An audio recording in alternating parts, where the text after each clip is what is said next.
বাংলাদেশের প্রগতিমনা কবিদের অত্যন্ত প্রিয় মানুষ, আমাদের রাজপথের সাহসী সহযোদ্ধা সাইফুল হকের ফ্যাসিবাদ, গণঅভ্যুত্থান, বিপ্লব এবং সাংবিধানিক বিতর্ক গ্রন্থটি আজকের এই প্রকাশনা উৎসবে আপনারা যারা উপস্থিত হয়েছেন, জাতীয় কবিতা পরিষদের পক্ষ থেকে আমি তাদের আন্তরিক আরতি, অভিনন্দন, শুভেচ্ছা এবং অপরাণ ভালোবাসা জানাতে চাই। প্রিয় বন্ধুগণ, 70-এর দশকে আমি একটি কবিতা লিখেছিলাম, সাহসী মানুষ চাই। সেই কবিতার একটি পংক্তি ছিল, আমাদের অশিক্ষিত নেতারা সংস্কৃতি বোঝে না, বরং নির্বাচন ভালো বোঝে। কিন্তু আমাদের বন্ধু সাইফুল হক সেই তালিকায় নয়।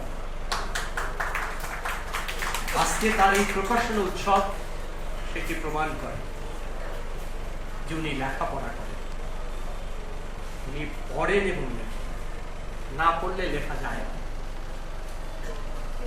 আমি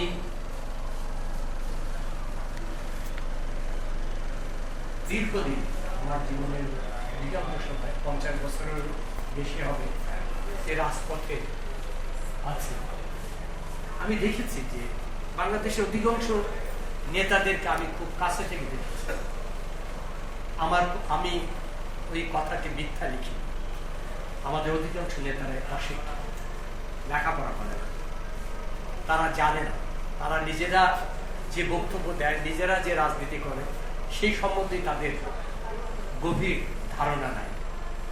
কিন্তু আমাদের বন্ধু সাইফুল হক তার ব্যতিক্রম। তার 25-26টি বই প্রকাশ হয়েছে, তাতেই বোঝা যায় যে সাইফুল হক কেমন রাজনীতি, কেমন লড়াই। সাইফুল হক একটি নাম,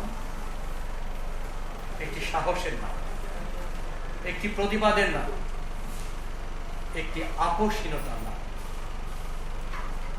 বুলেটের সামনে বুক পেতে দেওয়া, ঝলসে ওঠা, চাই সাহস, স্পর্ধিত সাহস, আরো সাহস।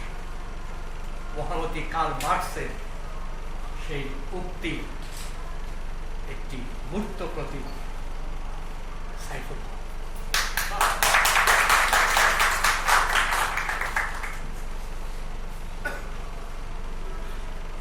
আমরা বাংলাদেশে মুক্তিযুদ্ধ করেছিলাম 1971। আমাদের মুক্তিযুদ্ধের ঘোষণা ছিল সাম্য, মানবিক মর্যাদা, সামাজিক সুবিচার। 55 বছরে মুক্তিযুদ্ধের সেই ঘোষণা বাস্তবায়ন। যারাই ক্ষমতায় এসেছে কেউই মুক্তিযুদ্ধের চেতনা বাস্তবায়ন করে, স্বপ্নটা বাস্তবায়ন। আমাদের প্রয়াত কমরেড আফমা মাহবুল হক একটি কথা বলতেন, ভিন্ন ভিন্ন নাম, একই কাম, ক্ষমতায় যাও, লুটে পুটে খাও। এই হচ্ছে বাংলাদেশের রাজনৈতিক তন্ত্রের অবস্থা। আমরা একসঙ্গে অবৈধ ক্ষমতার দখলদার, সামরিক স্বৈরাচার, এরশাদের বিরুদ্ধে আন্দোলন সংগ্রাম করেছি। আমরা দেশে গণতন্ত্র প্রতিষ্ঠা করতে পারি। 15 বছর পৃথিবীর একটি জঘন্যতম, নিকৃষ্ট, নৃশংস, নির্মম ফ্যাসিবাদ কায়েম করেছিল আওয়ামী লীগের শেখ হাসিনা সরকার। তার বিরুদ্ধে জীবন বাজি রেখে আমরা যারা লড়াই সংগ্রাম করেছি, সাইফুল হক তাদের একজন। সাইফুল হক তার লেখায়, বলায়, বক্তৃতায়, লড়াইয়ে তার সেই প্রতিশ্রুতিকে বাস্তবায়ন করেছে। 24-এর ছাত্র জনতার গণ অভ্যুত্থানের মধ্য দিয়ে নতুন করে যে স্বপ্ন আকাঙ্ক্ষার জাগরণ ঘটেছে, আজকের এই অনুষ্ঠানে প্রারম্ভিক বক্তৃতায় বন্নিশিকা জামালি বলেছেন যে আমরা চারিদিকে একটি ধোঁয়াশার মধ্যে আছি, আমরা কোনো কিছুকে কষ্ট করতে পারছি না। দেশের যে আজকের যে অবস্থা, আমরা জানি না আমাদের সেই গণঅভ্যুত্থানের স্বপ্নের স্বদেশে আমরা বুঝতে পারব না। আমি আমার বক্তব্য বাড়াতে চাই না, আমি শুধু বলব যে